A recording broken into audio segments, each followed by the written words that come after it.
आइए दोस्तों, आज मैं आपको हिंदुस्तान के इतिहास से एक ऐसी गौरवमयी गाथा से परिचय कराते हैं जिसको सुनकर कि हर सच्चे भारतीय के अंदर एक बार ये महसूस होगा कि हमारा भारत में जन्म लेना धन्य हो गया है।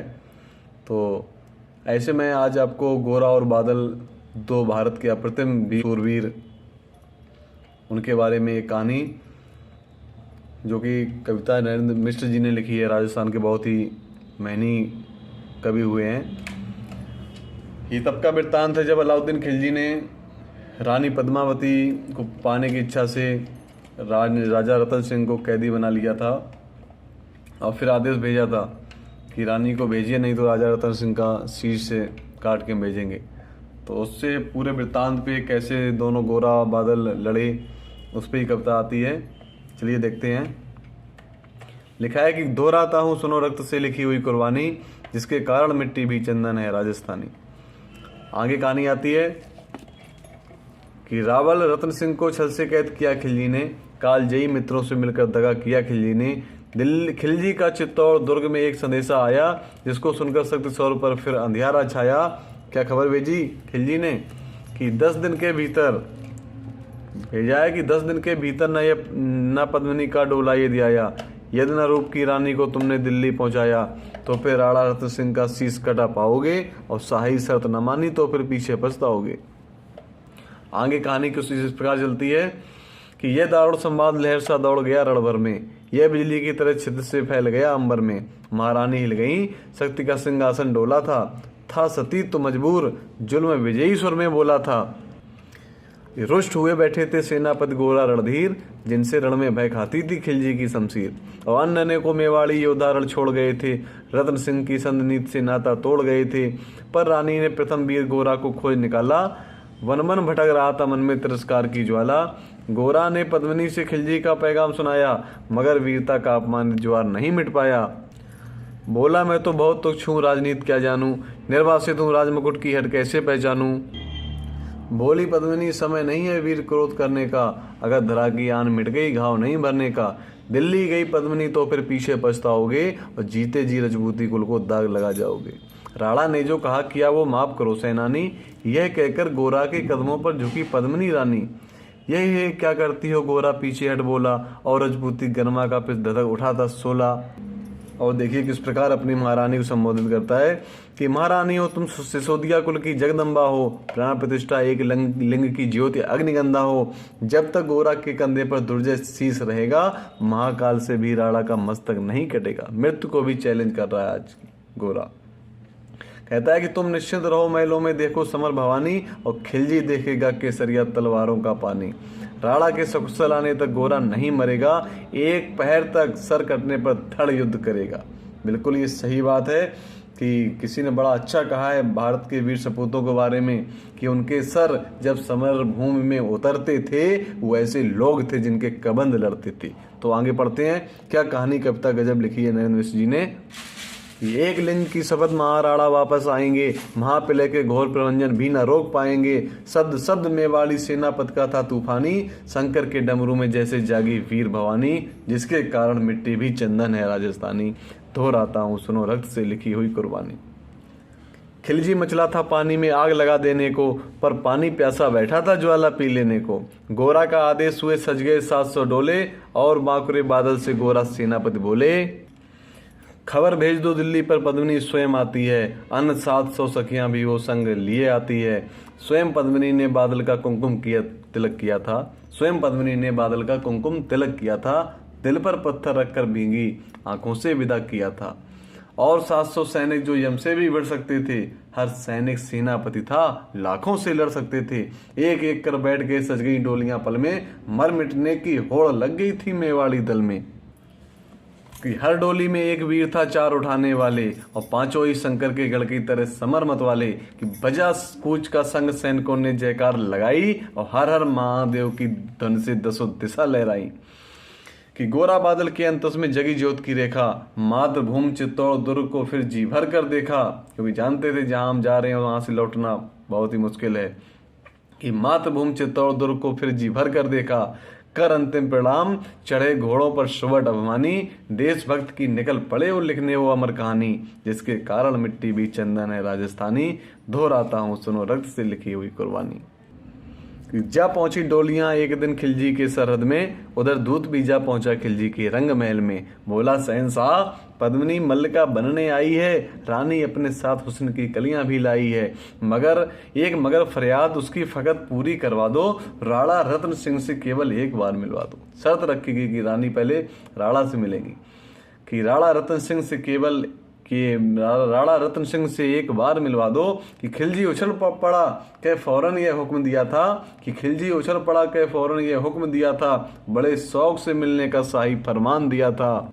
कि वह शाही फरमान दूत ने गोरा तक पहुंचाया, गोरा झूम उठे उछल बादल को पास बुलाया, बोले बेटा वक्त आ गया है अब कट मरने का, मातृभूमि मेवाड़ धरा का दूत सफल करने का। यह लोहार, अब अपनी प्लानिंग बताते हैं यहाँ पे गोरा, कि यह लोहार पद्मिनी बेस में बंदी गिर जाएगा, केवल 10 डोलियां लिए गोरा पीछे धाएगा, यह बंधन काटेगा, हम राणा को मुक्त करेंगे, घुड़सवार कुछ उधर आड़ में ही तैयार रहेंगे, कि जैसे ही राणा आए वे सब आंधी बन जाएं और उन्हें चित्तौड़ दुर्ग पर वे सकुशल पहुंचाएं। अगर भेद खुल जाए वीर तो पलकी देर न करना, कि अगर भेद खुल जाए वीर तो पलकी देर न करना, और शाही सेना आ पहुंचे तो बढ़कर रण करना, राणा जिधर जाए शत्रु को उधर न बढ़ने देना, और एक यवन को भी उस पथ पर पांव न धरने देना, मेरे लाल लाडले बादल आन न जाने पाए, तिल तिल कट मरना मेवाड़ी मान न जाने पाए।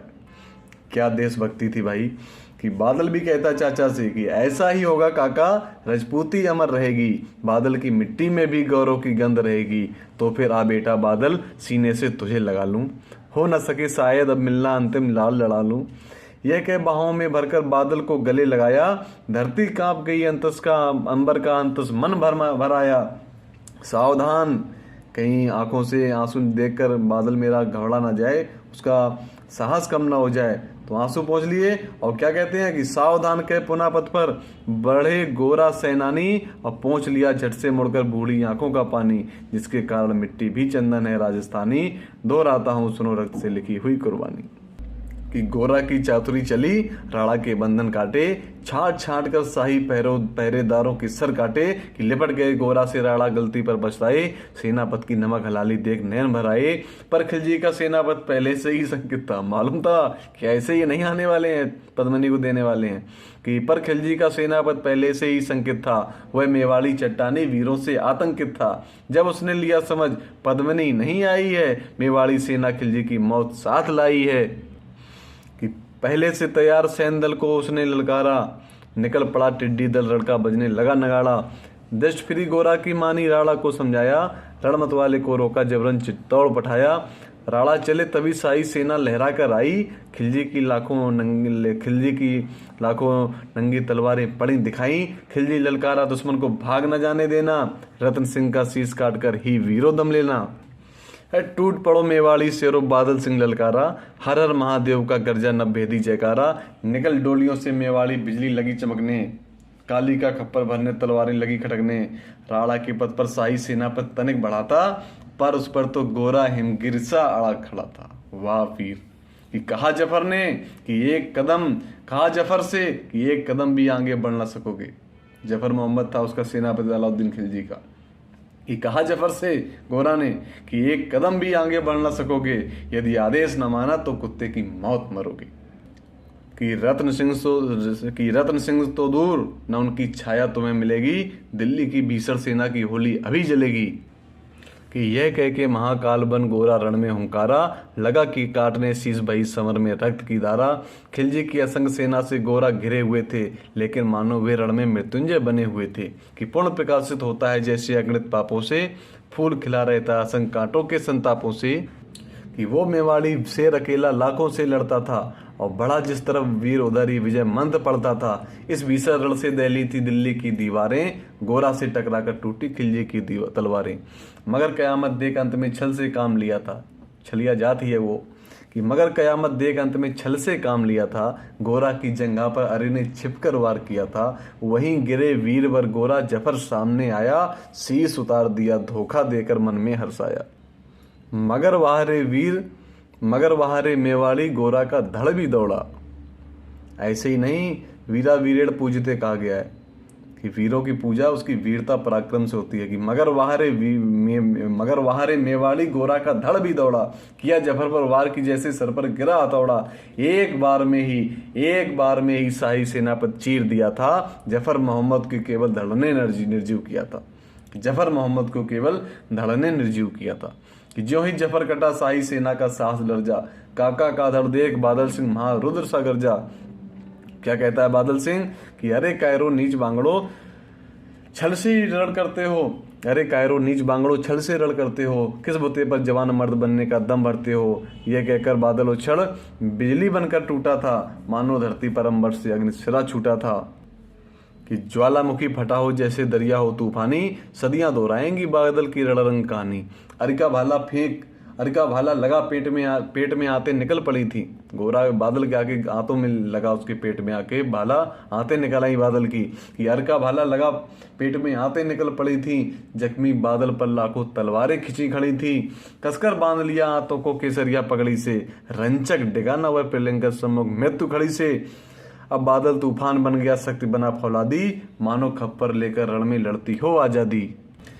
कि उधर वीरवर गोरा का धड़ अर्दिल काट रहा था, और इधर बादल लाशों से भूतल पाट रहा था। कि आगे पीछे दाएं बाएं जमकर लड़ी लड़ाई, उस दिन समर भूमि में लाखों बादल पड़े दिखाई।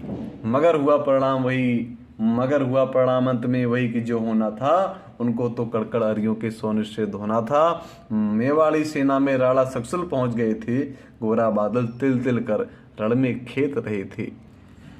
कि एक एक कर मिटे सभी मेवाड़ी वीर सिपाही, रत्न सिंह पर लेके रंचक आंच ना आने पाई। ऐसे अपने स्वामी के प्रति, ऐसे अपने राजा के प्रति, मातृभूमि के प्रति समर्पित वीर योद्धा पैदा हुए इस भारत की मिट्टी में।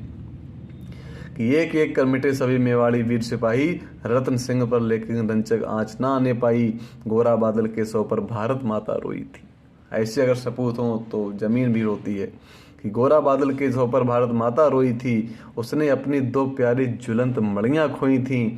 धन धरा मेवाड़, धन गोरा बादल बलिदानी, जिनके बल से रहा पद्मिनी का सतीत्व अभिमानी, जिसके कारण मिट्टी भी चंदन है राजस्थानी। दोहराता हूँ, सुनो रक्त से लिखी हुई कुर्बानी। बहुत बहुत धन्यवाद।